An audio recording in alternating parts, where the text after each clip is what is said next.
تو ہمارے پاس بھی جو ہے وہ اس کتاب میں 20 احادیث بیان ہوئی ہیں، اور اس کتاب میں جو احادیث کا انتخاب کیا گیا ہے وہ ساری کی ساری صحیح احادیث ہیں، ٹھیک ہے، ان کی صحت سے انکار نہیں ہے، ہمیں ان ساری احادیث کو بہت اچھے طریقے سے سمجھنا ہے۔ تو ہم آج پڑھ رہے ہیں پہلی حدیث، پیج نمبر 84 کے اوپر۔ افضل الاعمال لا الہ الا اللہ و افضل الدعا الاستغفار، ٹھیک ہے۔ دیکھیے جو عربی کے لفظ ہیں وہ 50%، 60%، 70% اردو میں بھی استعمال ہوتے ہیں۔ تھوڑا سا اگر آپ غور کریں گے، افضل الاعمال، افضل کا مطلب افضل، اعمال کا مطلب اعمال، اعمال میں جو افضل ہے لا الہ الا اللہ ہے، صحیح ہے۔ لا الہ الا اللہ کہنا سب سے زیادہ افضل عمل ہے، سمجھ میں آتی بات؟ افضل الاعمال لا الہ الا اللہ و افضل الدعا، افضل الدعا کا مطلب جو سب سے افضل دعا ہے وہ کیا ہے؟ الاستغفار، وہ ہے اللہ تعالیٰ سے اپنے گناہوں کی معافی مانگنا۔ تو ترجمہ کیا بنا؟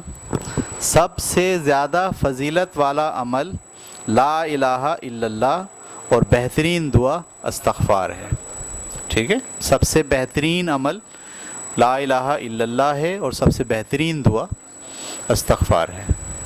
یہ ہے حدیث، پہلی حدیث، ٹھیک ہے۔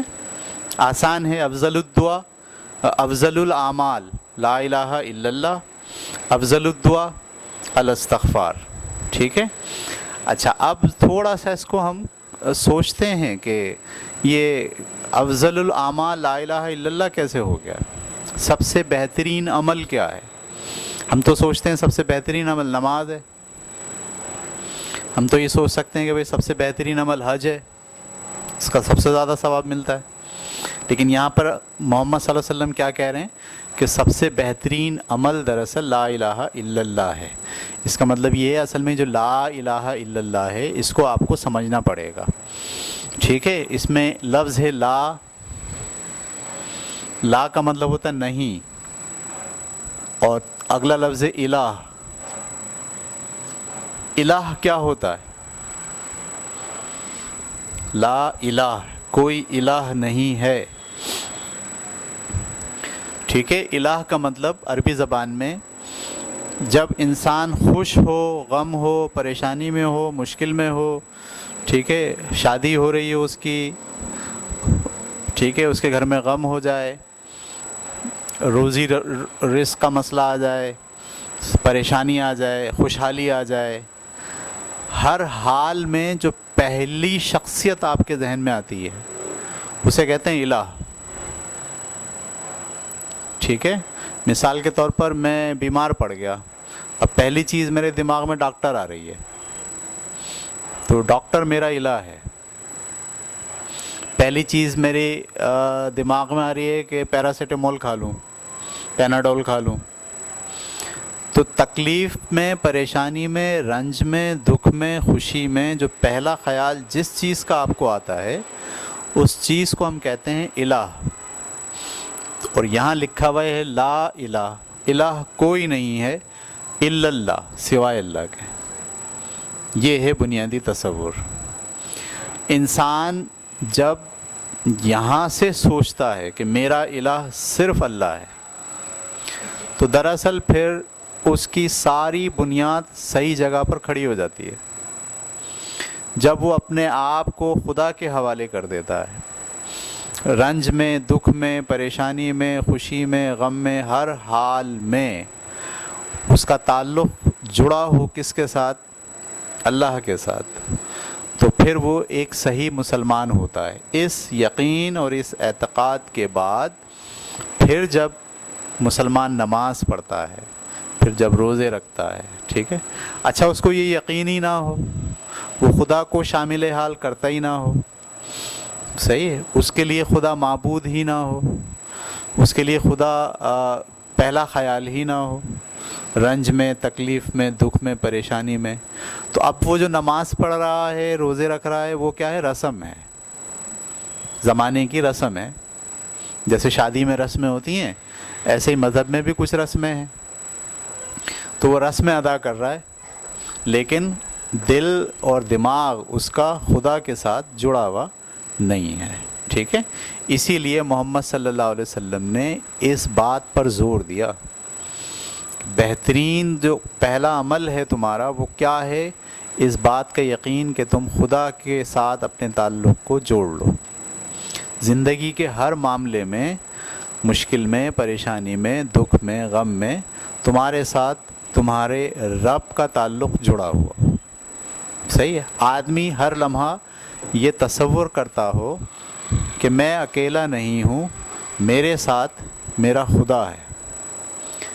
دیکھیے زندگی کیسے بدل جائے گی نا. ہر آدمی اگر یہ سوچے کہ میں اکیلا نہیں ہوں، میرے ساتھ خدا ہے، وہ مجھے دیکھ رہا ہے. ٹھیک ہے. اچھا، ایک ہوتا ہے ڈر کی بنیاد پر خدا کو ماننا، یعنی وہ مجھے دیکھ رہا ہے، میں اس سے ڈر رہا ہوں. اور ایک ہے شکر کی بنیاد پر خدا کو ماننا. دو بنیادیں ہیں یاد رکھنا. دنیا میں جتنے بھی مذاہب ہیں وہ خدا کو دو طرح سے مانتے ہیں، ایک ڈر کی بنیاد پہ اور ایک شکر کی بنیاد پہ. دیکھو ہندو لوگ سانپ کو دیوتا مانتے ہیں. کیوں؟ اس کو ڈرتے ہیں. صحیح ہے. وہ جو دریا ہے اس کو دیوی مانتے ہیں. کیوں ڈرتے ہیں؟ کیونکہ اس میں ڈوب جاتی ہے کشتی. سورج کو دیوتا مانتے ہیں. کیوں؟ کیونکہ وہ سورج گرہن ہوتا ہے اور آگ لگ جاتی ہے اور سورج ہی سے ہر چیز ہو رہی ہے. ٹھیک ہے. اسی طریقے سے آپ اور دوسرے مذاہب کو دیکھیں گے تو وہاں جو جتنے بھی ڈرنے والی چیزیں ہیں ان کو لوگ خدا کے طور پر تسلیم کرتے ہیں. مسلمانوں کا جو یقین ہے وہ ڈر کی بنیاد پر نہیں ہے بلکہ وہ شکر کی بنیاد پر ہے. یعنی میں اپنی زندگی پر جب غور کرتا ہوں، اپنی پیدائش سے شروع کروں اگر، تو میں پیدا کیسے ہوا، میں بنا کیسے، میں دنیا میں کیسے آیا، اور جیسے ہی میں آیا اللہ تعالیٰ نے ساری چیزیں میرے لیے بہم پہنچا دی. میری والدہ، میرے والد، میرے بہن، میرے بھائی، وہ مجھے سنبھال رہے ہیں، وہ مجھے دیکھ رہے ہیں. پھر میرے لیے غذا کا اہتمام، پھر میرے لیے سوجھ بوجھ، پھر عقل، پھر دماغ، یہ سارے کام کون کر رہا؟ میں تو نہیں کر رہا، میں تو چھوٹا سا ہوں. یہ سب خدا جو ہے وہ میرے ساتھ انجام دے رہا ہے. تو وہ میرا رب ہے، وہ مجھے پال رہا ہے، وہ مجھے سنبھال رہا ہے. ٹھیک ہے. وہ مجھے مسلسل دیکھ بھال کے ساتھ جڑا ہوا ہے. جب میں یہ باتیں سوچتا ہوں تو میرے دل کے اندر سے خوف نہیں آتا خدا کے لیے، بلکہ کیا چیز آتی ہے؟ شکر آتا ہے. اسی لیے ہمارا قرآن شروع ہوتا ہے الحمدللہ رب العالمین. یعنی ہم جب شروع کرتے ہیں اپنی اللہ تعالیٰ کے ساتھ بات چیت تو کیا کہتے ہیں؟ الحمدللہ رب العالمین. اے العالمین کے رب آپ کا انتہائی شکریہ. ٹھیک ہے. تو جب آدمی خدا کے ساتھ شکر کے تعلق سے جڑتا ہے، آپ کبھی تنہائی میں بیٹھ کے غور کریں کہ آپ کیا ہیں، تو آپ حیران ہوں گے کہ آپ کے دل سے شکر ہی نکلے گا. خدا کے ساتھ جب آپ اپنے تعلق کو غور کریں گے تو آپ یہ نہیں کہیں گے کہ خدا نے میرے ساتھ زیادتی کی ہے، بلکہ آپ کو اندر سے یہ بات آئے گی کہ یار اس نے میرے ساتھ بڑی محبت کا اظہار کیا ہے، اس نے میرے اوپر بڑا رحم کیا ہے، اس نے مجھے پالا ہے، وہ مجھے یہاں تک لے کر آیا ہے، اس نے مجھے قوت دی ہے، آنکھیں دی ہیں، پیر دیے ہیں، سوچنے کے لیے دماغ دیا ہے، حسن دیا ہے، اس نے مجھے بیلنس بنایا ہے. میری دونوں آنکھیں صحیح ہیں. ٹھیک ہے. میرے دونوں کان بیلنس ہیں، میرا چہرہ بیلنس ہے، میرا جسمانی ساخت بیلنس ہے، مجھے کوئی بیماری نہیں ہے. وہ چاہتا تو مجھے ایک کیڑا بنا دیتا، نالی میں رکھ چھوڑتا. وہ چاہتا تو مجھے گدھا بنا دیتا اور میں لوگوں کے سامان ڈھوتا رہتا. کیا میں نے اس کو درخواست دی تھی کہ وہ مجھے انسان بنائے؟ میں نے تو درخواست نہیں دی تھی کہ وہ مجھے انسان بنائے. ٹھیک ہے. تو میں نے اس کو کہا تھا کہ مجھے مسلمان بنائے؟ میں تو نہیں کہا تھا. لیکن اس نے مجھے انسان بنایا، صورت دی، شکل دی، صحت دی. اچھا پھر صرف یہ نہیں کہ دے کے بھول گیا، نہیں، ہر وقت وہ میرا خیال بھی رکھ رہا ہے. میرا دل دھڑک رہا ہے، میرے باڈی کا خون گردش کر رہا ہے. ٹھیک ہے. میرے سارے خلیے کام کر رہے ہیں. اگر میں بیمار ہوتا ہوں تو میرا اینٹی باڈیز کام کرتا ہے. مجھے نیند آتی ہے. آپ حیران ہوں گے نیند آپ کہاں سے آتی؟ نیند کبھی آپ غور کیجئے گا. تو آپ نیند نہیں لاتے؟ جن کو نیند نہیں آتی ان سے پوچھو، بیچارے گولیاں کھا کھا کے تھک جاتے ہیں، ان کو نیند ہی نہیں آتی. تو نیند آتی ہے، آپ کو نیند آتی ہے تو پھر آپ فریش ہوتے ہو، آپ صبح اٹھتے ہو تو پورے دن کی آپ کی تھکن ختم ہو جاتی ہے. یہ سارا انتظام کون کر رہا ہے؟ یہ آپ کا رب کر رہا ہے. آپ کے کھانے پینے کا انتظام، کھیتوں کے اندر فصلیں، صحیح ہے. کسان صرف بیج لگاتا ہے، بس اس بیج کو پھاڑ کے اس میں سے پودا نکالنا، اور پودا نکال کے پھر اس پودے کے اندر نئے پھل لے کر آنا. یہ سب خدا کی کار فرمائی ہے جو میرے اور آپ کے لیے کر رہا ہے. اس لیے مجھے اور آپ کو اللہ تعالیٰ کے ساتھ شکر کا تعلق پیدا کرنا ہے، ٹھیک ہے؟ اور ہم اسے اپنا الہ مان لیں، ہم اس کو اپنا الہ مان لیں. ہمارا غم، ہماری خوشی، ہمارا درد، ہماری ساری زندگی کے اتار چڑھاؤ، اس میں ہمارے لیے جو پہلی شخصیت ہو وہ ہمارا خدا ہو. اس کو ہم کہتے ہیں لا الہ الا اللہ، کہ اللہ کے سوا کوئی الہ نہیں ہے. محمد صلی اللہ علیہ وسلم نے اسی لیے اس بات کی تاکید فرمائی کہ یہ بہترین عمل ہے. اگر جو آدمی اس عمل پر کھڑا ہو گیا، جو آدمی اس یقین کے ساتھ زندگی بسر کرے گا کہ میرا کوئی الہ نہیں ہے سوائے اللہ کے، تو بس پھر اس کی زندگی کے سارے اعمال درست ہو جائیں گے. نمازیں اس کی درست ہو جائیں گی، رمضان اس کا درست ہو جائے گا، ٹھیک ہے؟ حج کرنا اس کے لیے آسان ہوگا، والدین کی خدمت کرنا اس کے لیے آسان ہوگا، کیونکہ اس کو ہر لمحہ محسوس ہوگا اس کا خدا کہ وہ میرے ساتھ ہے. کلیئر ہوگی بات؟ اور جو دوسری بات کہی محمد صلی اللہ علیہ وسلم نے، وہ کیا کہی کہ جو بہترین دعا ہے وہ استغفار ہے. استغفار کا مطلب کیا ہوتا ہے؟ اللہ تعالیٰ سے مغفرت مانگنا، ٹھیک ہے؟ تو دیکھیے، ہم زندگی گزارتے ہوئے بے شمار غلطیاں بھی کرتے ہیں انجانے میں، ٹھیک ہے؟ تو اس انجانے میں جو غلطیاں ہم سے ہوتی ہیں، ہم اس کے لیے اگر دعا مانگتے ہیں خدا کے ساتھ، تو سب سے بہترین دعا یہی ہے کہ ہم اس سے اپنی مغفرت مانگیں. کیونکہ یاد رکھیے، اگر مغفرت نہیں ملی، ٹھیک ہے، اور یہ دنیا میں ہم ایسے چلے گئے اللہ میاں کے پاس اور اللہ نے معاف نہیں کیا ہمیں، تو آگے جو دنیا آنے والی ہے وہ بہت بڑی ہے. یہ جو زمین پہ ہم زندگی گزار رہے ہیں یہ تو 50-60 سال کی ہے، اور اللہ تعالیٰ کے جو گھڑی لگی ہوئی ہے وہاں پر، اس کے لحاظ سے ہر آدمی کی زندگی 2.5 منٹ کی ہے بس. جی 2.5 منٹ کی زندگی ہے ہماری، اس کلاک کے مطابق جو کلاک خدا کے نظام میں ہے، صحیح ہے؟ اور جب ہم مر جائیں گے تو پھر جو زندگی شروع ہوگی وہ 2.5 منٹ کی نہیں ہے، وہ ہمیشہ کی ہے.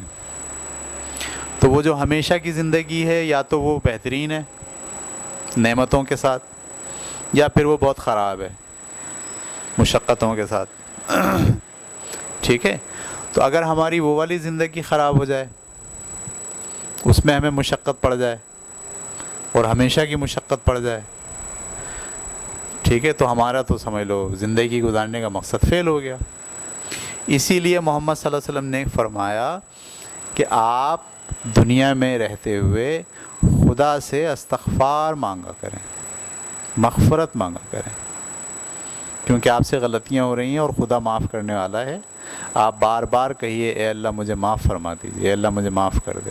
ہر نماز کے بعد بھی ہم باضابطہ دعا کرتے ہیں استغفر اللہ ربی من کل ذنب واتوب الیہ، کہ اللہ میرے سارے گناہ معاف کر دے، ٹھیک ہے؟ تو یہ استغفار جو ہے وہ بہترین دعا ہے، ٹھیک ہے؟ تو پہلی حدیث آپ کو سمجھ میں آ گئی؟ آسان ہے مشکل ہے؟ دیکھیے کتنی جامع بات محمد صلی اللہ علیہ وسلم نے فرمائی نا، کتنی ایک لائن میں بات کتنی بڑی فرما دی کہ افضل الاعمال لا الہ الا اللہ و افضل الدعا الاستغفار. بہترین عمل فضیلت والا لا الہ الا اللہ ہے اور بہترین دعا استغفار ہے. ٹھیک ہے، آج کتنا ٹائم ہے ہمارے پاس؟ اب 12 بجے بھی. ہم 5 منٹ میں ایک حدیث ہم اور پڑھ لیتے ہیں. دوسری حدیث، طلب العلم فریضۃ علی کل مسلم. یہ بھی دیکھیے آسان الفاظ ہے. طلب العلم کیا مطلب؟ علم کی طلب.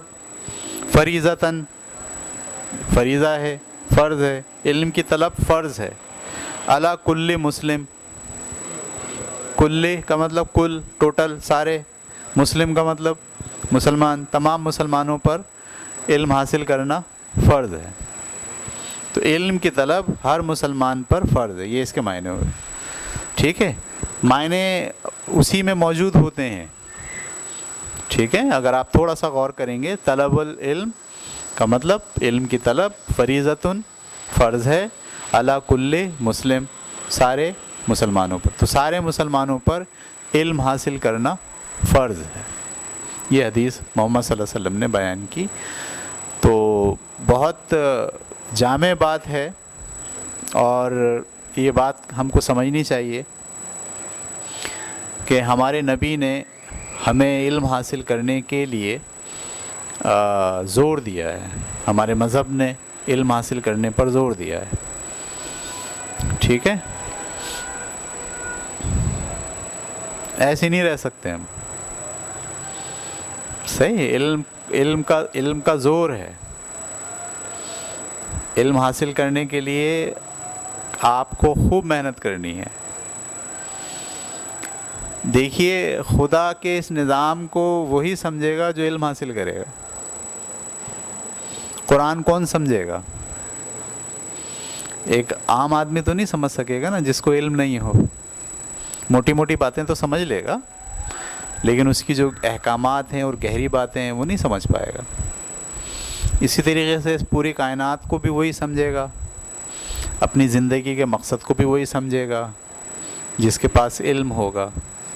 ٹھیک ہے، تو علم حاصل کرنا ہم پر فرض ہے. قرآن بھی جب پہلی آیت نازل ہوئی تو آپ حیران ہوں گے کہ پہلا ہی لفظ اللہ تعالیٰ نے بولا اقرا، پڑھو. یعنی فرشتہ آیا، جب جبرائیل علیہ السلام جب آئے محمد صلی اللہ علیہ وسلم کے پاس، تو انہوں نے جو پہلا لفظ کہا اللہ کا حکم، وہ کیا تھا؟ اقرا، پڑھو اپنے رب کے نام سے. محمد صلی اللہ علیہ وسلم نے بولا مجھے تو پڑھنا نہیں آتا. صحیح ہے، تو پھر آپ کو فرشتے نے ایسے سینے کے ساتھ لگا کے بھینچا. ٹھیک ہے، تو آپ ڈر گئے بہت زیادہ. تو پڑھنا جو ہے نا وہ ہمارے لیے ضروری ہے.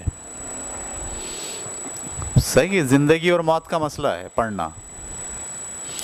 تو اس حدیث پر ہم کو عمل کرنا چاہیے اور ہم پڑھیں، علم حاصل کریں، نیا سے نیا علم، جدید علم. ٹھیک ہے، سائنس کا علم، مذہب کا علم، حدیث کا علم، قرآن کا علم. ٹھیک ہے، جغرافیہ کا علم، فزکس، کیمسٹری، میتھ، سارے علم ہیں. میں اکثر لوگوں سے یہ بات سنتا ہوں کہ یہ جو علم انہوں نے یہاں لکھا ہے اس کا مطلب صرف اور صرف قرآن اور حدیث ہے، نہ سائنس ہے، نہ فزکس ہے، نہ کیمسٹری ہے. یہ بات بہت غلط ہے، ایسا نہیں ہے. صحیح ہے، محمد صلی اللہ علیہ وسلم نے صرف یہ نہیں کہا ہے کہ قرآن حدیث پڑھو بس، باقی سب چیزیں چھوڑ دو. آپ حیران ہوں گے کہ جب جنگ ہوتی تھی اور جنگ میں قیدی بن کر آتے تھے لوگ. ٹھیک ہے، جیسے آپ نے جنگ لڑی، لوگ ہار گئے، سامنے والے پکڑ لیا ان کو، چلو بھائی آ جاؤ، کو قیدی بنا لیا. تو قیدیوں کے بارے میں احکامات ہیں کہ ان کو قتل کر دیا جائے، صحیح ہے، یا پھر فدیہ لے کے چھوڑ دیا جائے. فدیہ کا مطلب یہ ہے کہ وہ پیسے دیں اپنی جان کے اور ان کو فدیہ لے کے چھوڑ دیا جائے. اور ایک تیسری بات بھی یہ تھی کہ محمد صلی اللہ علیہ وسلم نے یہ بولا قیدیوں کو، جنگی قیدیوں کو، ان میں سے تلاش کرتے تھے کس کس کو پڑھنا آتا. تمہیں پڑھنا آتا ہے؟ بولا ہاں مجھے پڑھنا آتا. بولے ادھر آ جاؤ، ہمارے 6 لوگوں کو پڑھنا سکھا دو، چھٹے. تو وہ کیا کرتا تھا، اس کو جو علم آتا تھا، یعنی اگر اس کو عبرانی زبان آتی ہے تو وہ 6 لوگوں کو عبرانی زبان سکھا دے. اگر اس کو میتھ آتا ہے تو وہ 6 لوگوں کو میتھ سکھا دے. اگر اس کو سائنس آتی ہے تو وہ 6 لوگوں کو سائنس سکھا دے. اگر اس کو فلسفہ آتا ہے تو 6 لوگوں کو فلسفہ سکھا دے. تو اس طرح سے ہمارے ہاں تو ابتدائی جو دور تھا محمد صلی اللہ علیہ وسلم کا، اس میں بھی آپ نے تعلیم حاصل کرنے پر بڑا زور دیا. اور آپ صلی اللہ علیہ وسلم تو قدر کی نگاہ سے ان کو دیکھتے تھے جو لکھنا پڑھنا جانتے تھے، کیونکہ آپ صلی اللہ علیہ وسلم تو لکھنا پڑھنا نہیں جانتے تھے. آپ صلی اللہ علیہ وسلم کو پڑھنا نہیں آتا تھا، نہ لکھنا آتا تھا. یہ بھی تو معجزہ ہے ایک بہت بڑا کہ جس کو لکھنا پڑھنا نہیں آتا تھا اس پر پورا قرآن اتر گیا. یہ اللہ تعالیٰ نے پہلے سے پلان کیا ہوا تھا، اس لیے کہ اگر کسی پڑھے لکھے آدمی پر قرآن اترتا تھا تو لوگ کہتے ہیں اس نے اپنی طرف سے لکھا ہے. ایسے ہی ہے نا، کہتا ہے کیا بولتے ہیں اس نے اپنی طرف سے لکھا ہے، لیکن یہاں تو حضور صلی اللہ علیہ وسلم کو لکھنا پڑھنا نہیں آتا تھا، تو لیکن آپ صلی اللہ علیہ وسلم نے اپنی پوری امت پر بڑا زور دیا پڑھنے لکھنے کے اوپر. اور بعد میں جو لوگ آئے مسلمان جو صحیح مسلمان تھے انہوں نے بڑا خیال رکھا اس کا، انہوں نے بہت تعلیم حاصل کی. آپ حیران ہوں گے ابن بطوطہ ہم پڑھتے ہیں، ہم ابن الہیثم کے بارے میں پڑھتے ہیں، ٹھیک ہے، ہم البیرونی کے بارے میں پڑھتے ہیں، ابو علی سینا کے بارے میں پڑھتے ہیں. یہ سارے وہ لوگ تھے جنہوں نے بہت زیادہ علم حاصل کیا، بہت ڈیٹیل کے اندر جا کے چیزوں کو سمجھا، غور و فکر کیا، کتابیں لکھیں، علم کو آگے بڑھایا. اب اس مرحلے پر آ کے ہم مسلمان ذرا علم کے معاملے میں پیچھے ہو گئے.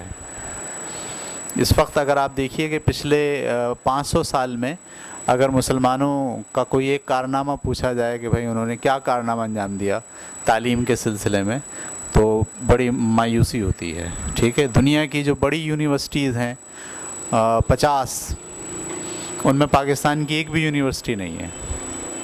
آپ حیران ہوں گے دنیا کی جو بڑی 500 یونیورسٹیاں ہیں ان میں ایک بھی پاکستان کی یونیورسٹی نہیں ہے، بلکہ عالم اسلام کی 1 یا 2 یونیورسٹی ان 500 میں ہے.